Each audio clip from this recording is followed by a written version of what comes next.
Perhaps the greatest evidence against the authenticity of the Kensington Runestone is that people from Norway couldn't handle Minnesota. I'm Aiden Madison, welcome back to the Lore Line.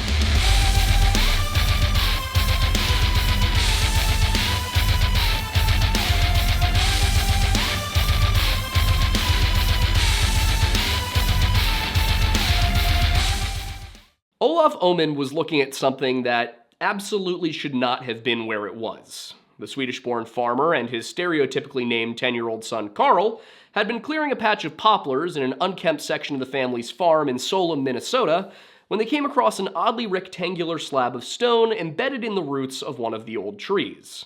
Now, regardless of the strange shape, Olof initially thought little of it, but then Carl noticed something on the face and side of this tablet that led them to believe this may be something more than an old piece of discarded fieldstone. It was a series of what certainly appeared to be deliberate markings, though not in any alphabet or language either of them recognized. But there was one small section that stood out as familiar. 3 Latin capital letters reading AVM. At first, Olof believed that it could be some sort of Native American artifact. After all, his farm stood on land that had only recently been conquered from the Dakota Sioux, and the trees were older than white settlements in the region as far as he was aware. If it was some kind of Indian almanac, as he thought, then it could have been worth a fortune. But instead of seeking to capitalize on the find, Ohman instead took it to the mayor of the nearby town of Kensington, and from there it gained some local interest from the broadly Scandinavian community. Once the public had the chance to take a look at the inscriptions, they were quickly recognized for what they actually were. Not any sort of Native American writing, but instead the runic system used by medieval Norsemen of Norway, Denmark, and Sweden, and also the runic script that somebody like Olof Ohman would have been taught in Sweden as part of his own history when he was a child, but that's not any part of the point. Don't ask questions, we're not there yet. In any case, by January of 1899, just a few months after the discovery of the stone, Kensington Mayor John P. Hedberg took it upon himself to send copies of the inscription to newspapers and universities alike. And it didn't take long for translations to appear in both Swedish and English language publications around Minnesota. Okay, so I was gonna try and read what's currently on your screen, but I just sounded like I was reciting Sabaton lyrics, and instead I'm going to ask if one of our Swedish followers would be willing to read that for us. If she said yes, then Aiden will play it now. If she didn't say yes, then, well, it's on your screen. What I can do is read you the English translation as written by Norwegian-American historian Hjalmar Holland, and that goes as follows. 8 Goths and 22 Norwegians upon an exploring journey from Vinland very far west. We had camp by 2 skerries 1 day's journey from this stone. We were fishing one day. When we returned home, we found 10 men red with blood and dead. AVM, Ave Virgo Maria, save us from the evil. We have 10 men by the sea to look after our vessel 41 or 14 days from this island, year 1362. Now, the implications of this were utterly astounding. The runes, the year given, the references to Vinland, all of it meant that, according to this stone, Nordic explorers had not only reached North America as the sagas had written, but they'd made it all the way to the western extremes of the Great Lakes region.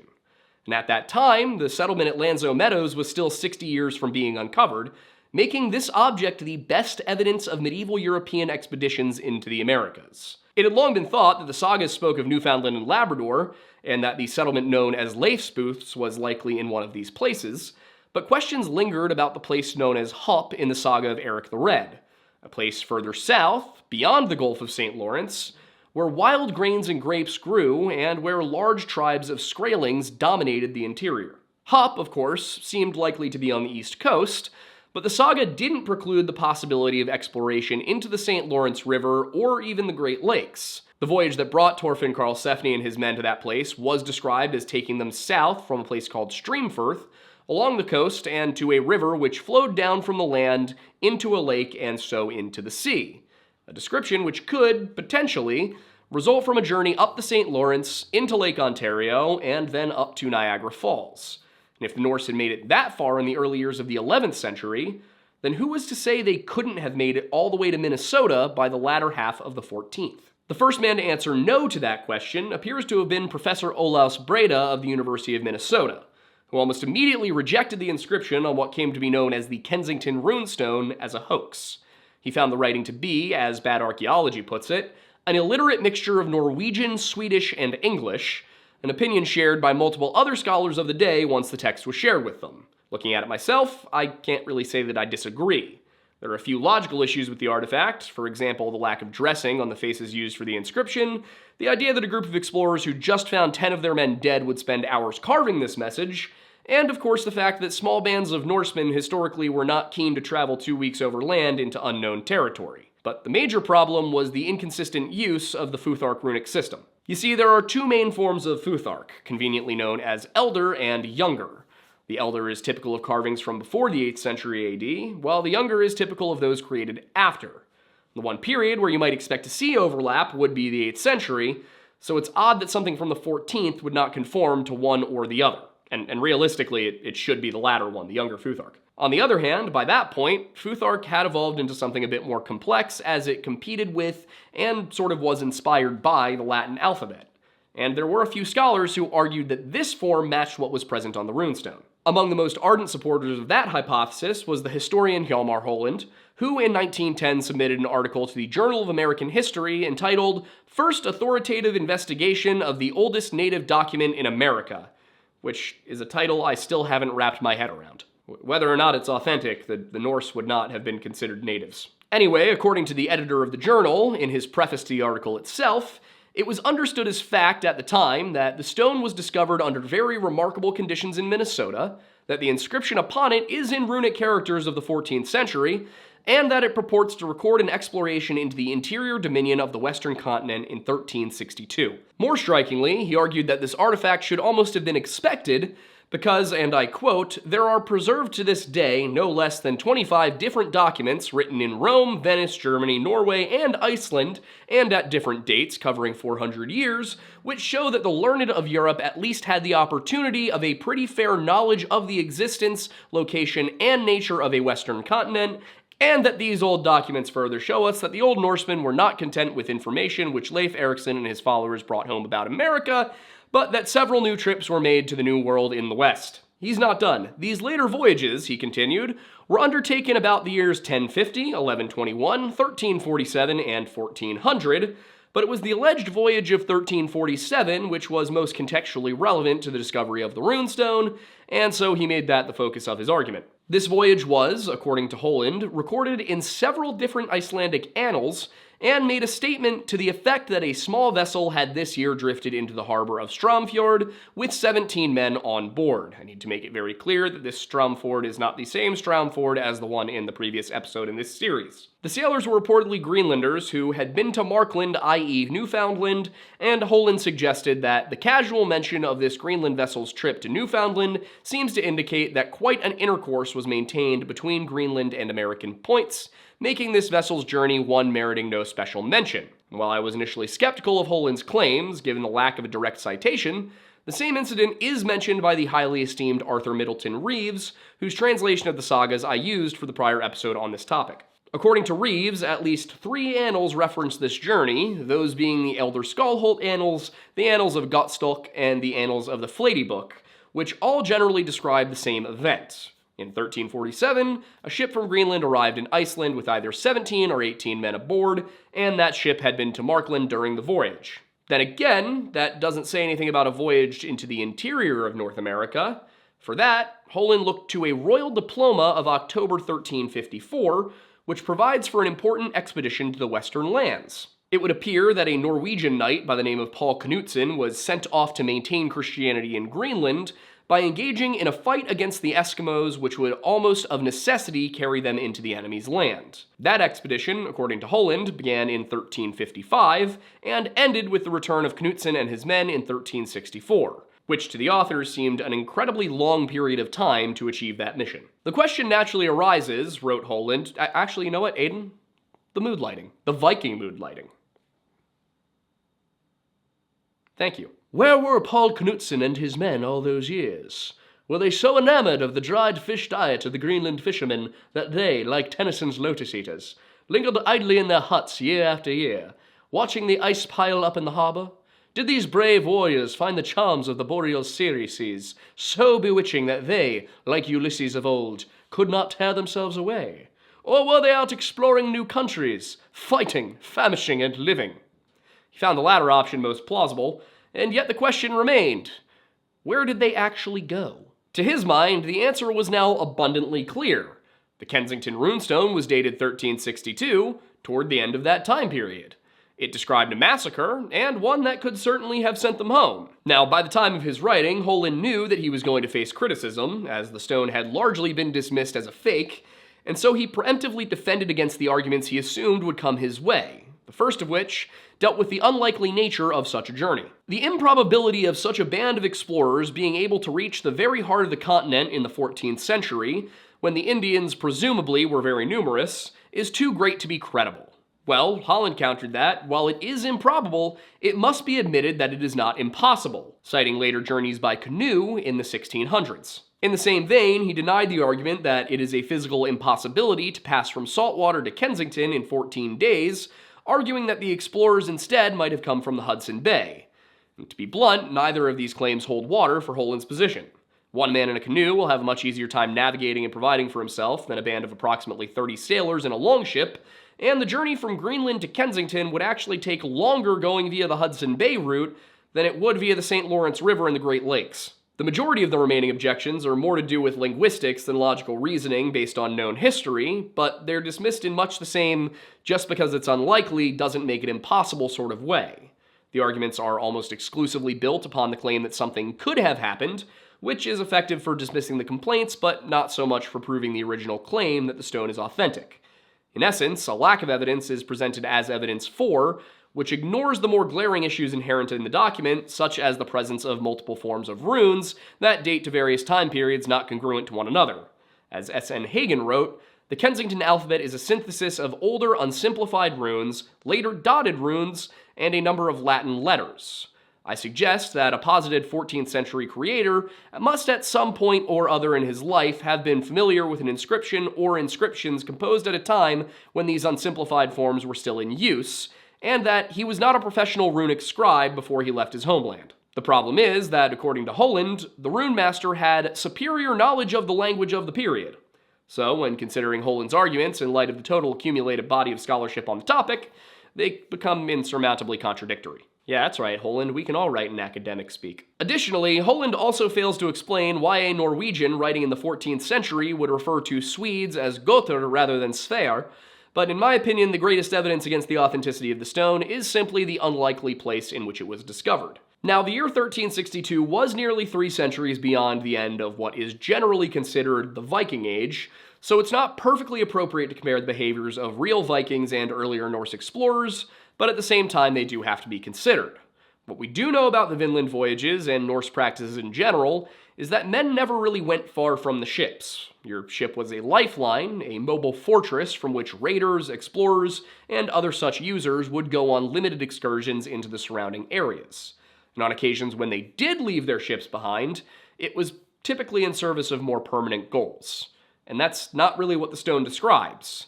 In the sagas, we see that people are generally instructed not to go more than a day or two from the ships, and yet the Kensington Runestone implies a 14-day journey into the interior with no stated goal. Even the Great Heathen Army, which landed in East Anglia in 865 AD, only traveled 180 miles from the coast to the city of York, and they did that over the course of a year. According to the Runestone, a small number of Norsemen with no supply lines crossed that distance in just 2 weeks, and for no reason. Finally, one might expect that such an event would have been recorded through more than just this one stone. It makes little sense that Knutsen would not report any of this upon his return to Norway, and one would also expect some mention of this incident in the stories of the Native Americans in the region. I've yet to come across any stories of such an encounter from the Sioux, and while we do have potential references to the Greenlanders in the legends of the Algonquian peoples, and in particular the Anishinaabe, none of them mentioned light-skinned people being anywhere near Minnesota. For all of these reasons, I have to agree with the general consensus that the Kensington Runestone is, somewhat disappointingly, a hoax. But just because that one item is fake, it doesn't mean the Norse never made it past Lanzo Meadows, and there's a number of reasons to believe that they did. Now, of course, they might have had to cross that sea of worms that caused vessels to leak, but I only bring that up because there's another kind of leak that I need to talk to you about. Data leaks. And that's why today's sponsor, Delete Me, might be relevant to you. You see, much like a ship that is actively being eaten by worms somewhere in the North Sea, your data is constantly leaking.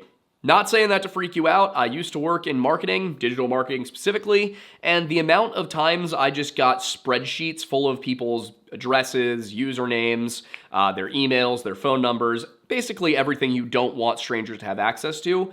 Just extraordinary number of times that I just had all of that right in front of me. Anytime you fill out something for a free trial, anytime you sign up for updates, anything like that, there's a good chance that you have accidentally provided the consent to sell your data. As we would say in digital marketing, if the product is free, it's because you are the product. But you may be wondering, how does Delete Me fix the leak? Well, because they have a team of carpenters ready to plug all the holes. And by that, I mean they have real people who use an algorithm to go and detect where your data is present on the internet, and then they file a takedown request for you, because if you want your data removed, that's what you gotta do. And the thing is, you gotta do it over and over and over and over again, because the takedown request only works for the one time.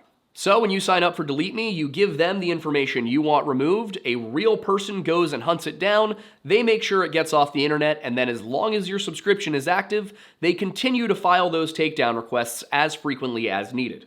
This helps protect you not only from spams and scams, but also from malicious actors, stalkers, things like that, you might have. Personally, I don't want my data out there because there are some people in this world who are probably very angry with me right now. And while 357 is always a good last line of defense, Delete Me is a better first one. So, if you're ready to let Delete Me's experts scrub the internet of as much of your data as they possibly can, you can get 20% off Delete Me consumer plans when you go to joindeleteme.com/lorelodge and use code LORELODGE at checkout. Once again, that is joindeleteme.com/lorelodge and use code LORELODGE at checkout to get 20% off all Delete Me consumer plans. And now back to one of the central characters of this story, Leif Erikson.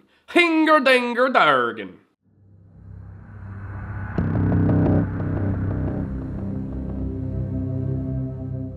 When talking about the Norse settlement in Vinland, there is a tendency to assume that it was limited to the colony at Lanzo Meadows at the northern extreme of Newfoundland. After all, it's the only one that we've actually confirmed to exist, and therefore it's a reasonable place to focus our efforts. In addition, the best known account of the discovery comes from Leif's voyage in Saga of the Greenlanders, where he visits exactly 3 new lands and establishes precisely 1 settlement. But if you look closely at the descriptions given, even in that one account, the Lanzo Meadows site doesn't really seem to match up. The location is described very explicitly as being in a certain sound which lay between the island and a cape, where they found a river which flowed down from a lake. And that can almost describe the area around Lanzo Meadows, but for 2 issues. The story goes on to say that this sound was only accessible at high tide, and that they settled not on the coastline, but upriver and around the lake. Lanzo Meadows doesn't fit the area any better when looking at the account in the other saga, that of Eric the Red, in which Karlsefni's ships also sail into the mouth of a river and then set up their homes along the shores of a river accessible only from the ocean at high tide. One thing that can be said for certain is that the existing accounts are confused. As I said in part 1 of this series, we have just 2 surviving accounts of the discovery and settlement of Vinland, and they contradict in irreconcilable ways. On top of that, we're not sure which of them is older, or even whether or not they were composed independently. They likely derive from the same tradition, and we do know that the stories of Vinland were reaching European courts by the end of the 11th century, but that's about all we can say for certain. Those European accounts, unfortunately, don't give us much information either, but they do tell us a bit about how common the knowledge of Vinland's existence was. One passage in Islendiga book by the historian and priest Ari Torgilsson, likely written in the early 12th century, refers to Vinland only in passing, noting that that manner of people had been in Greenland who have inhabited Wineland, and whom the Greenlanders call Skraelings. The casual manner in which this region is mentioned, as well as the lack of any further explanation, suggests that this place was well known to the, at very least, the educated class. Another work credited to Ari, the Landnama book, mentions Vinland as a way of telling the reader where a place known as Hvitramannaland lay, that being far to the west. Hvitramannaland itself could be the subject of its own episode, so I'm going to leave that be for the moment and look to the next mention of Vinland, which is also in Landnama book. Frustratingly, this one references Thorfinn Karlsefni as the discoverer of Vinland, while yet another reference in the 14th century Hauksbok places Leif in that position. To make matters more confusing, it mixes the narratives from the accounts in the Saga of Eric the Red and the Saga of the Greenlanders, acknowledging Leif's Christianizing mission from the former, as well as his discovery of Vinland from the latter.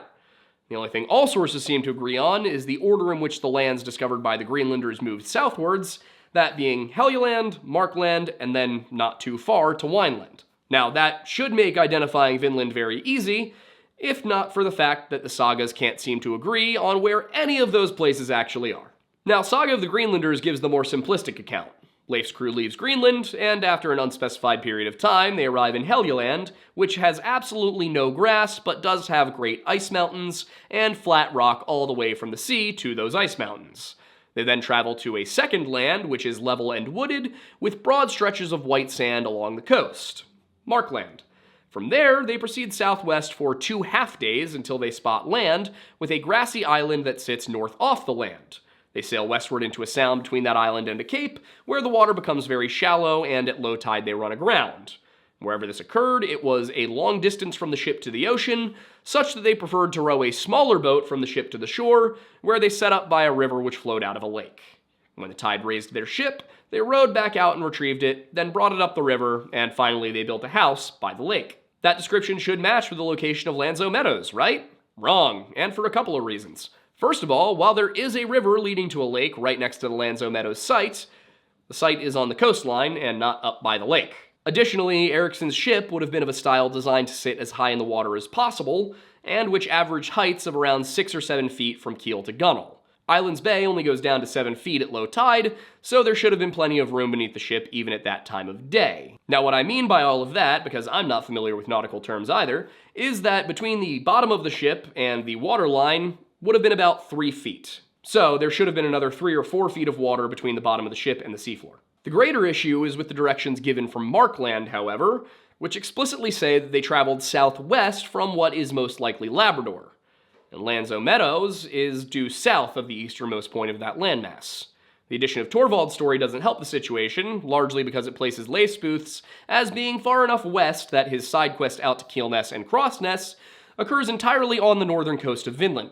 If he'd set sail from Lanzo Meadows, he'd have found himself sailing south along Newfoundland's east coast before lunchtime. Now, you might think that the account given in the saga of Eric the Red would elucidate all of this either by clarifying the location of Leifsbooth's or by describing a route that leads to Lanzo Meadows, but of course it doesn't do either of those things. Not only does it take Leifsbooth's out of the story entirely, but it significantly complicates everything by adding new places and changing the positions of others. You see, before leaving Greenland, they make a stop at the western settlement in Greenland, which is actually north of the eastern settlement and not particularly that much farther west. But yeah, so they go there, and then they head off to a place identified as the Bear Islands, and then from there they sail south for 2.5 days to Helgeland. It's difficult to understand where the Bear Islands could have been, and it's not made any easier by the fact that after they left Helgeland, they went on to find an island off the southeast of Markland and decided that it would be good to call that one Bear Island. And all we're told is that Bear Island and Markland were 2 half-days south of Helgeland, which itself was 2 half-days south of the Bear Islands, but wait, there's more! Helgeland is generally understood to be Baffin Island, which you may note is not in any way south of Greenland. And yet there would have been absolutely no reason for them to travel any further north than the western settlement, suggesting that maybe Bear Islands, the only one not mentioned as being south of Greenland, are in fact Baffin Island.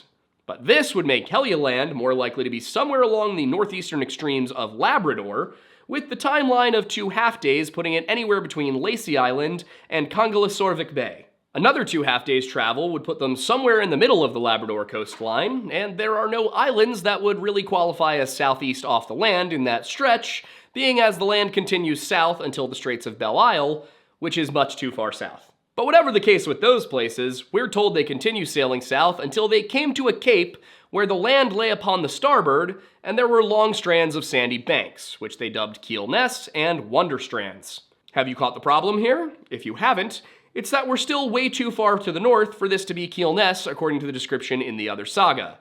So far, nothing has been said about crossing the straits, so we must still be in Labrador, and the only place that really matches that description is a long beach between the estuaries of Lake Melville and Sandwich Bay. The problem here being that there is no island which would qualify as Bear Island. But Aiden, you ask, could it be that Markland is further south, and that they just got the distances wrong, and so Belle Isle could be Bear Island? I wish! No. Immediately after passing the long string of beaches, they came to a place where the country became indented with bays, and they steered their ships into a bay. There is nowhere south of Belle Isle that could be Wonder Strands, at least not on the starboard side, as the beaches were described, so Wonderstrands has to be north of that island. From there it must get more straightforward though, right?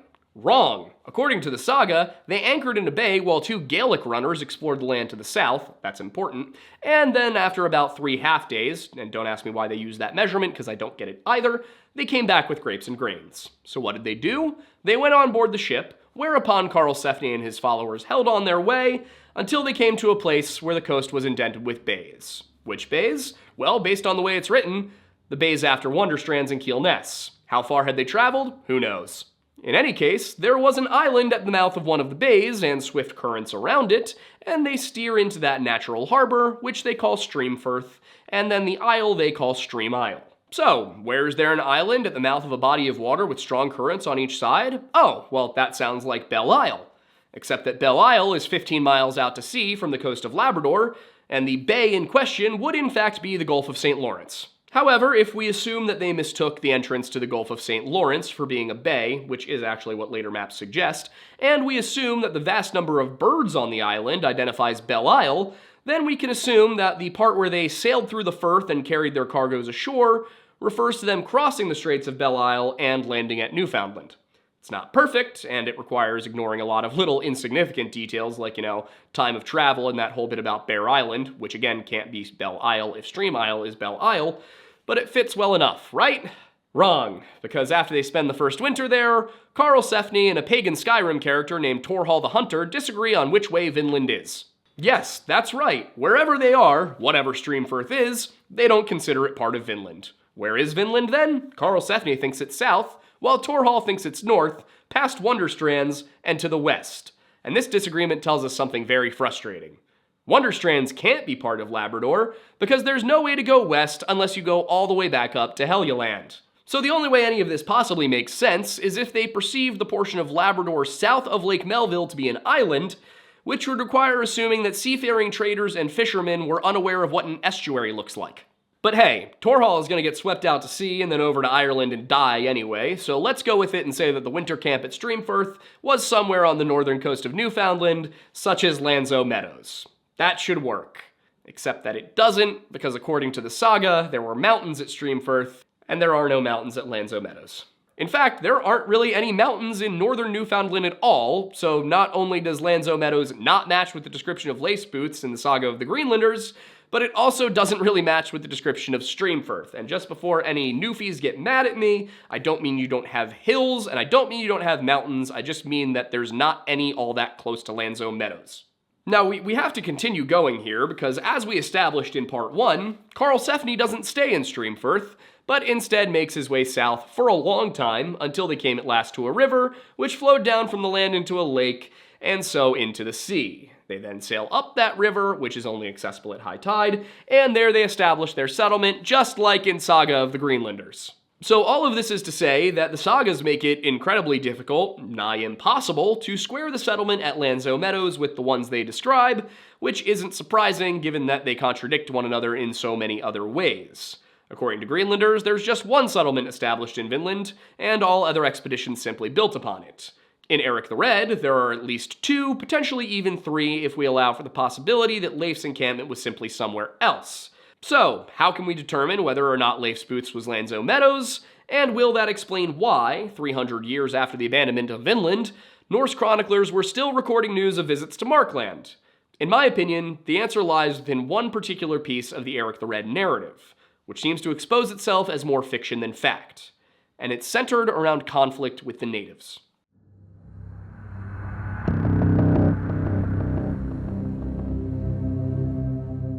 In the previous episode, I mentioned how the Greenlanders' account seems to be the older, more realistic of the 2 sagas, with Eric the Red coming across as a later, more Christian-acceptable revision. The uncalled-for massacre of the Skraelings becomes a retaliatory killing of outlaws. The cold-blooded murder of Helgi and Finnbogi's people becomes a heroic decision to stay behind in the new lands beyond the sea. And the endeavoring accomplishments of the Christian son of a pagan outlaw become the valiant work of a born Christian from Iceland. Now, all of that could be chalked up to a simple error of transmission. After all, it took 2 centuries for this story to make the leap from oral tradition to written history.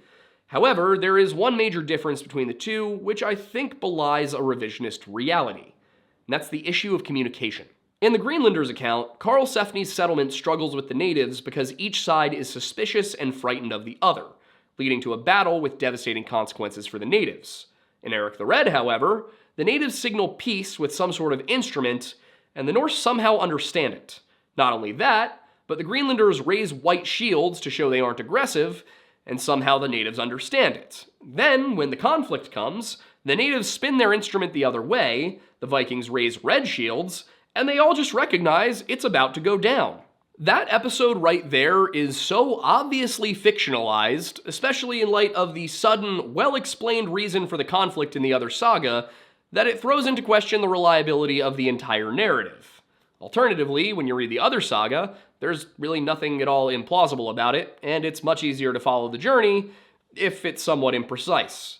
Using Greenlanders, the only thing that needs to be explained is why, 200 years after the events occurred, someone said the settlement was on a lake instead of by the sea. A little embellishment or running aground on a particularly tall portion of the bay explains the inconsistency with the depth of the water around Lanzo Meadows. But the one thing that really can't be explained, when all is said and done, is why the Norse gave up. You see, the reason it's so hard to believe that they would just abandon this adventure in the New World is that it would just be so utterly out of character. For 2 centuries prior to their arrival in Vinland, the Norse had been exploring and invading places where the people were much better equipped to resist them. They were so successful in raiding France, despite walled cities and sizable, well-equipped Carolingian armies, that they ended up with a duchy of their own. They were so effective in Eastern Europe that they were able to establish themselves as princes over the native Slavs, and they were so fierce in combat that they became the personal bodyguards and elite shock troops of the Roman emperors. And most importantly, they were strong-willed enough to not just invade and raid, but conquer the entirety of England, as well as much of Ireland. At one time, a Danish king ruled over all of Norway, Denmark, and England while holding sway over the commonwealths of Iceland and Greenland, both of which were more inhospitable than Newfoundland and the Atlantic coast. For these people, with access to weapons and armor of the highest quality steel in Europe, ships capable of crossing from Norway to Labrador in just 4 weeks, and at the time what was cutting-edge agricultural technology, establishing themselves in such a resource-rich environment should have been relatively easy. Any conflict with the natives would have been absurdly one-sided at the technological level, as the stone weapons of the Eastern Woodlands cultures would have been near useless against Norse chainmail. Norse ships were larger, faster, and more ocean-capable than anything that the people who would one day become the Abenaki, Mi'kmaq, and Anishinaabe could field, and while adjusting to the crops of North America could have taken time, the Norse were very accustomed to farming in less than ideal conditions. So what happened? There are a number of explanations floating around in the historical community. Some suggest that despite the wealth of the land, the Norse simply lacked the colonizing spirit. But that argument is in conflict with the rest of their history. Others point out that Greenland never really succeeded as a colony, and eventually it too was abandoned and left to the Inuit. Since Vinland was farther away, why would anyone bother with it? The problem there is that Greenland wasn't anywhere near as rich as Vinland, and it had only been settled because Eric the Red killed somewhere around 6 people and got himself outlawed from Iceland for 3 years. As a western extreme of Norse culture, Greenland didn't make any sense. But as a waypoint between the raw material bounty of the West and the trade manufacturing hubs of the East, it would have thrived. All that was needed was one well-populated settlement in the New World, and yet they failed to establish one. And the most direct from the source argument for why is that, as the sagas relate, the Greenlanders simply felt the Skraelings posed too great a threat. In both accounts, Karlsefni comes to that conclusion after the skirmish with the Skraelings, but it's kind of a strange decision if you think about it. In one version, none of the Norse die, while in the other, only 2 are killed. Furthermore, in both versions, there is either another expedition or a group who chose to stay behind. If Greenlanders is the more accurate of the two, then of course we know those who stayed behind were actually slaughtered by Freydis, but either way, it's clear that there were those who saw the attempts as worthwhile enough. And then there's the glaring question of what Markland was doing in Icelandic annals in the mid-14th century, because it isn't referenced as being some accidental journey. Those involved had deliberately sailed to that place before being blown off course and back to Iceland. That episode would indicate that there was some form of continued travel at least to Markland, and the archaeological record may actually support this. While the research is controversial, there are several archaeologists who have, in recent years, suggested that there may have been Norse trading outposts on Baffin Island, evidenced by a number of distinctly European artifacts found in the Tanfield Valley area, and in particular, whetstones that wouldn't have been useful to a population lacking iron tools. And if they were trading there, then there's no reason why they couldn't have been trading farther south as well. And thus, it could be possible that there were further Nordic outposts along the Labrador coast. And all of this brings us back around to the main point, which is that they must have been trading with someone, that someone must have been Native American or Inuit, and those people were known to the Norse as Skraelings, which meant that at some point they must have established a friendly enough relationship, and that would suggest they learned to communicate. Considering the main problem with the Vinland settlement appears to have been a lack of communication and a resulting conflict, it seems odd that nobody would have bothered to try again, even if it meant settling somewhere other than Newfoundland.